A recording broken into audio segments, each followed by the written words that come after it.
Thanks for tuning in. Don't forget to subscribe to my channel. I release a Legacy video every Friday. Hello everyone, Martin here with another video. This time I'm going to be making a top 10 list of the most important cards in Legacy Doomsday. Now let's get a few things out of the way before we start though. First of all, any list like this I think it's important to say is obviously subjective, so feel free to let me know where we disagree and why in the comments. Second of all, I've decided not to include what I consider to be, structural cards such as the duels and fetches, and also the disruption suite, like we play Force of Will, Days, Thoughtseize, Veil of Summer, whatever. Those cards I'm kind of disregarding. And last, I want to state that I've mostly prioritized this list from a, what would happen if this card didn't exist approach. So, how would Doomsday and Legacy be affected if this card was banned, or if we play with the thought that it had never been printed at all? Alright, let's start off with a few honorable mentions. And the first one is the One Ring. Obviously, a recent addition and a very powerful one. This is a great thing to be spending Dark Ritual mana on, to cast if you don't happen to find a copy of Doomsday early on. My second honorable mention is also a recent addition, and that is Sheoldred the Apocalypse. Sheoldred fairly quickly established herself as a pretty good thing to be doing out of the sideboard. And again, like with Ring, she synergizes well with Dark Ritual. And I would say that a non-trivial portion of decks in Legacy have a very hard time beating a Sheoldred that comes down early. She's also BFFs with Cavern of Souls on Praetor. Woof. Alright, let's jump into it. At number 10, we have a sometimes maligned card, Personal Tutor. In much of 2020 into 2021, which I want to say is like when we start counting modern day Doomsday and Legacy, I was not playing this card and I didn't like it. I don't think many others were playing it either.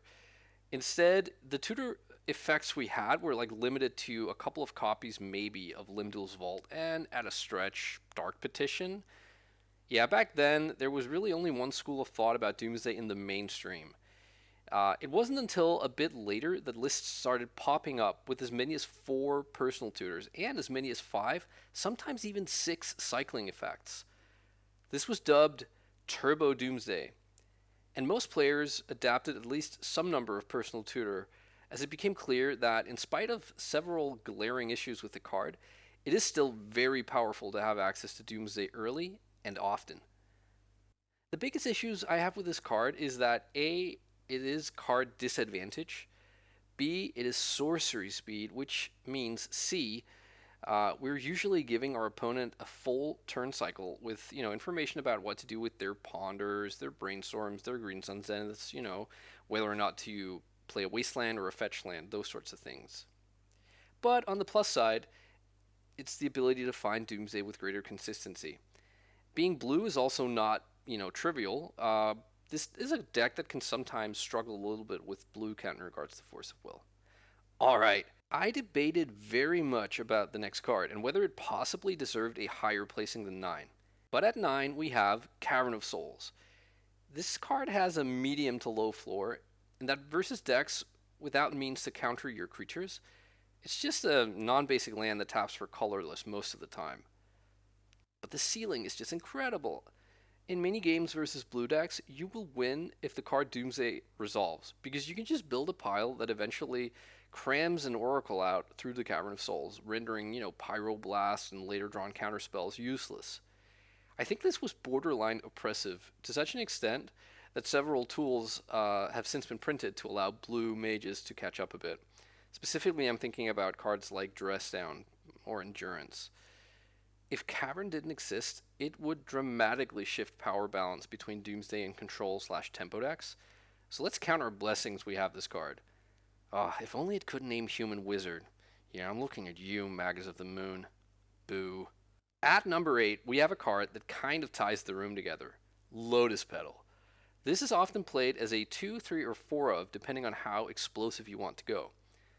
And one way Lotus Petal shines is by being just that, explosive. It's mana acceleration that let us put Doomsday on the stack turns earlier. If I have an opening hand with, say, 2 fetch lands, a Petal, and a Doomsday, I love just going fetch land go, and pretending I'm like, oh, some innocent fair blue deck, and then springing my attack on turn 2 by dropping the Petal and a second land and putting them to the sword by putting Doomsday on the stack. But Lotus Petal also allows us some ways to win through problematic spots versus, cards like Mags of the Moon, Blood Moon, or multiple Wastelands. At number 7, we have a fairly recent addition, Consider. When this card was spoiled, it did not take long for Doomsday community to realize its potential. Consider solved a minor but relevant issue, which was emptying the library when you had to start off by cycling into the pile before being able to cast Brainstorm. Consider also eventually replaced Ideas Unbound as the card needed to, quote unquote, win with Brainstorm plus one card in hand and a blue mana floating. This has been a significant upgrade in my opinion, especially in faster versions of Doomsday where resources are often scarce during early turns. Consider is just a much higher quality card in the mean than Ideas Unbound. Ideas Unbound did facilitate some cool lines when more mana was available, but this has been a clear net gain in my opinion. Consider also brought deep analysis into the fray if you want to be really fast. At number 6, we have quote unquote fixed Black Lotus, Lion's Eye Diamond. I would say that this is a marriage of necessity and convenience for Doomsday. After all, we are a combo deck that plays Force of Will and other counterspells as ways of protecting our combo. So activating Lion's Eye Diamond and losing our hand full of counterspells is less than ideal. However, without Lion's Eye Diamond, we lose our ability to win on the same turn from low resources. This is a pretty big part of what gives the deck its strength. Being able to win, especially game 1s where sideboard hate has not come in yet, in a fast and efficient manner is crucial, and there is no replacing Lion's Eye Diamond here. Alright, much has been said about number 5 in our list. It's Brainstorm. Brainstorm is especially important in Doomsday. Not only does it do all the usual Legacy good stuff of, turning bad cards into good cards, digging for the cards needed at a given time, etc., etc., no. Brainstorm is almost as crucial as Lion's Eye Diamond in facilitating same turn wins from low resources. If you're interested in learning the particulars with regards to how to construct same turn win piles, as well as pile building in general, I have made a tutorial series to cover this and other things. I'll add the link in the description. At number 4, we have the unsung heroes of Legacy Doomsday. It might feel like cheating as I've chosen 2 cards here, but they kind of go together. Edge of Autumn and Street Wraith, also known as the Cyclers. These cards do an incredible amount of heavy lifting and perform a quite unique role. They allow you to draw a card at no mana cost, at instant speed, and without putting a spell on the stack. That's crazy. Aside from being crucial in the aforementioned win the same turn piles with Brainstorm and Lion's Eye Diamond, this also helps to, alongside Camera of Souls, put us in a position to resolve Doomsday and never having to worry about counter magic ever again. Not only that, they also handily sidestep prison pieces like Thalia, Sphere Resistant, Chalice of the Void. I mean, imagine if you replace these cyclers with, say, Gitaxian Probe. Actually, let's not imagine that. That would be so sick. But no, seriously, they do hold certain advantages to even such a broken card as Probe. Probe would cost 1 mana under Thalia and Sphere. Probe would get countered by Chalice at 1. Probe not being instant means you can't cycle it in response to Thassa's trigger if you need to. The downside of the cyclers is they're both rather embarrassing cards outside of their cycling ability. Once in a blue moon, you might cast Edge of Autumn if you're on a green splash to mana ramp. And, once every 100 games, you'll cast a Street Wraith to turn it sideways. But most of the time, these are meant to be used only after Doomsday resolves. As an aside, I have long held the opinion that if I could get my wish card as a new printing to Doomsday, it would be like a blue equivalent. Some blue card that cycles for 0 mana, but has some other drawback like Street Wraith where you pay life or Edge where you sack a land. But having this quote unquote bad card outside of specific situations also be blue would be a tremendous upgrade. Okay, things getting hot and heavy here. Number 3 needs no introduction. Dark Ritual. Dark Ritual has been broken since Alpha. A land drop per turn is a core tenet of Magic, and so cheating on mana has always been broken. Dark Ritual is part of the original boon cycle. Of these, some were clearly miles ahead of others, but I think it's fairly clear that Healing Salve is by some distance the least powerful card, and Ancestral Recall and Dark Ritual are the most powerful. Now, you might miff at that, at me not clearly distinguishing Ancestral as the clear winner here, and yeah, it probably is. But imagine if Dark Ritual had been a rare, and not a common card. And imagine if it had gone out of print alongside the power cards. To get 3 mana for 1 is incredibly powerful. I believe there is a parallel universe where Dark Ritual was always banned in Legacy, but, thankfully it's not. So whether used to cast a turn 1 Hypnotic Spectre in 1993, to chain into Ad Nauseam in 2008, or to cast turn 1 Doomsday today, Dark Ritual has been helping degenerate combo players lose friends all along the way. The only drawback, you might ask? Dark Ritual is card disadvantage. But hey, a wise person once said that winning the game is ultimate card advantage, so I think that's what I'll go with. Okay, so this is where maybe I'm going to lose some points with the audience. But my number 2 is actually Doomsday. How does that make any sense, you might ask? Well, you've probably already guessed what my number 1 slot is, so let's take that when we get there.